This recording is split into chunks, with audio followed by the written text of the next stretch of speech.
Without further ado, Division 2, freshman and sophomore.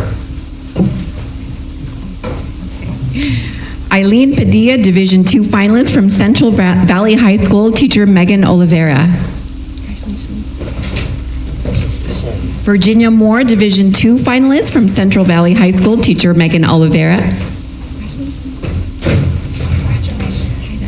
We have Zaida Martinez, Division 2 finalist from Central Valley High School, teacher Megan Oliveira.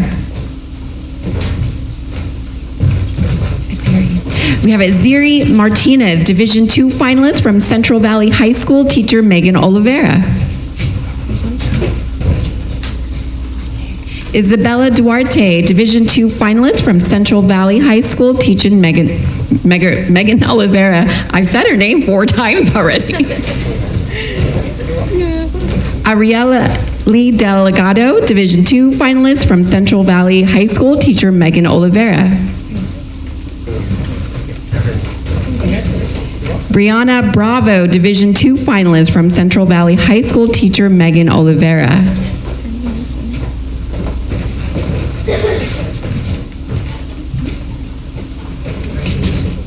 We have Maymuna Sabri, Division 2 honorable mention from Whitmore Charter High School, teacher Virginia Aguilera. Carson Carranza, Division 2 honorable mention from Modesto High School, teacher Carrie Castellani.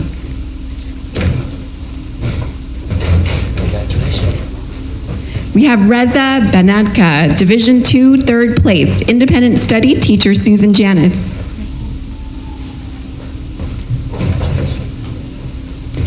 Paola Campos, Division 2 second place and school winner, Central Valley High School, teacher Megan Oliveira.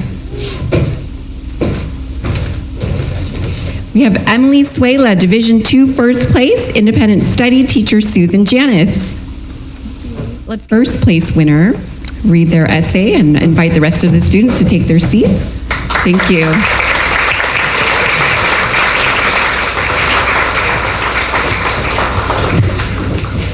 California's bounty. We eat every day, and if we do it in a way that doesn't recognize value, it's contributing to the destruction of our culture and of agriculture.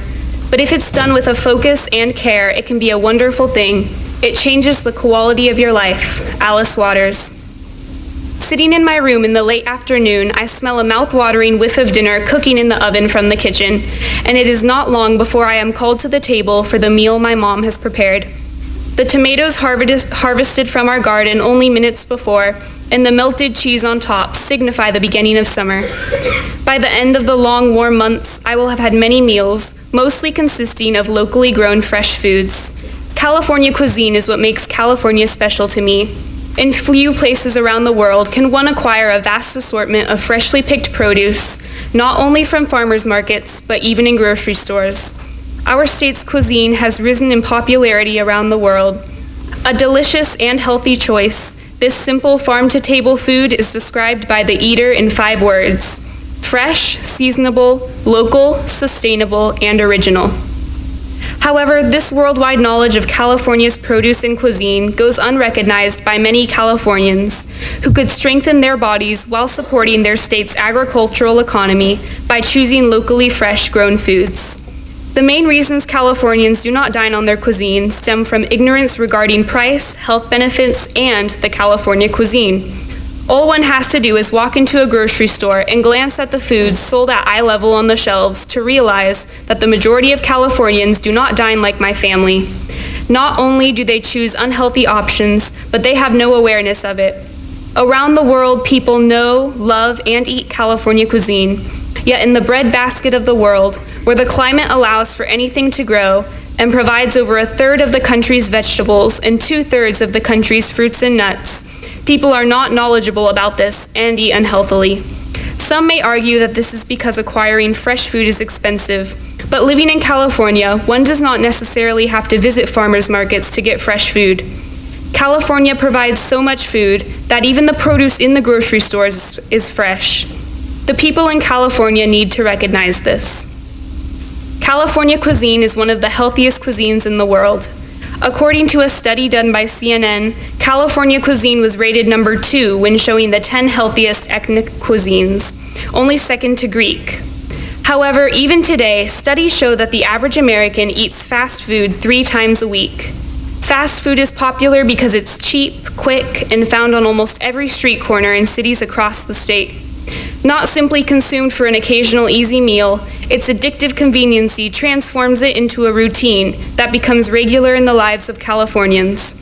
It is no secret that the food produced by these restaurants is unhealthy and low quality, yet still the numbers of fast food consumers far outnumber those in the California cuisine movement. Junk food in itself can lead to nutritional deficiencies, weight gain, cardiovascular problems, and insulin resistance. This is a problem that needs to be addressed by taking the right actions leading towards a brighter future. Californians must be educated to make the healthier decision, but this can only come with awareness and affordability. Though not as convenient or cheap as fast food, California cuisine is accessible. Tons of food is exported from California daily, in addition to supplying local stores and restaurants. Furthermore, there is a growing number of backyard gardens, and it is estimated that by 2003, the school garden movement had grown from 3,000 of the 9,100 schools. The growing number of private gardens is a wonderful, inexpensive alternative. Another solution to cost is Imperfect Produce.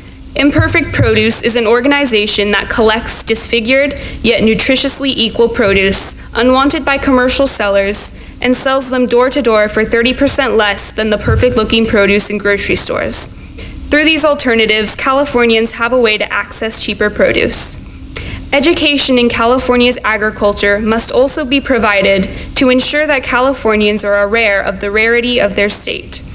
We should be inspiring people to go to their local farmers markets, plant their own gardens, buy local food, and should discourage the abuses of fast food.